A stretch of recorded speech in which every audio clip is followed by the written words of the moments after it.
جو کہ بالکل جنگی قوانین اصول کے بھی خلاف ہے.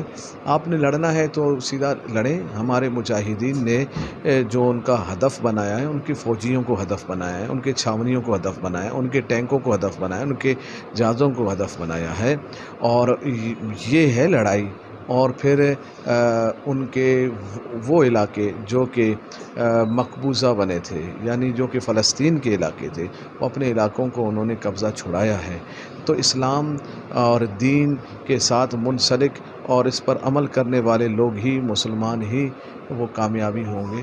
اور وہ لوگ جو مسلمان تو کہلائیں مگر دین اور اسلام پر عمل نہ کریں، تو ان کے ہاتھ سے کشمیر جیسا علاقہ بھی پھر ہاتھ سے نکل جاتا ہے. پھر وہ پریشان ہوتے ہیں اور پھر یہی کہتے ہیں کہ ہم تو کشمیر والوں کے ساتھ ہم کھڑے نہیں ہو سکتے، جو ان کے لیے بارڈر پر کر کے جائے یا ان کی کوئی بات کرے تو وہ ان سے دشمنی ہے. آپ نے پیچھے سنا عمران خان کے بڑے بڑے بکواسات جو معاملات تھے ان کے.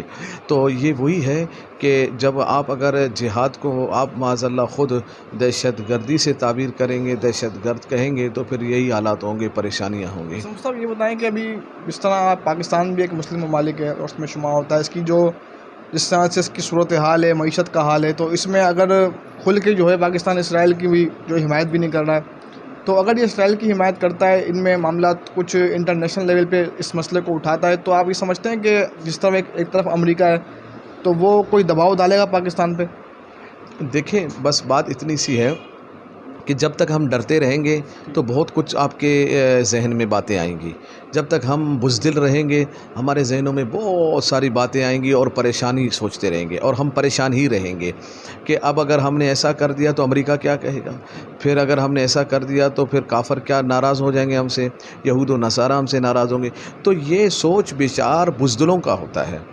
جو اسلام کا ماننے والے ہوتے ہیں وہ بزدل نہیں ہوتے، وہ بہادر ہوتے ہیں، وہ فیصلے کرتے ہیں، پھر نتیجہ اللہ کی رب تعالیٰ کی ذات پہ چھوڑ دیتے ہیں، پھر نتیجہ اچھا آتا ہے. اب آپ دیکھیں کہ اگر اسی انداز میں اگر ہم معاملات کو دیکھتے ہیں تو حماس کا جو معاملہ ہے، حماس نے جو حملہ کیا ہے تو وہ انہوں نے بہادرانہ ایک فعل اور عمل کیا ہے، تو اللہ تعالیٰ نے کامیابی دی ہے نا ان کو. سر اگر گرین پارٹی کی اگر ہم بات کریں تو ان کا بھی ایک دور رہا بھی بیچ میں، جس طرح سے پیٹرول پرائز پہ جو ایک دم کمی کر کے جو ایک مارچ نکالا گیا تھا جس میں حکومت کی جانب سے کمی کی گئی تھی، تو اب وہ پیٹرول مزید بڑھا دیا گیا ہے. تو ایک عوام کا اور جو جتنے بھی آپ کے سیاسی مخالفین ہیں وہ یہ کہہ رہے ہیں کہ اس وقت جو TLP ہے وہ اس طرح کا ہیں، نہ لانگ مارچ نکل رہے ہیں، نہ کوئی دھرنے دے رہے ہیں.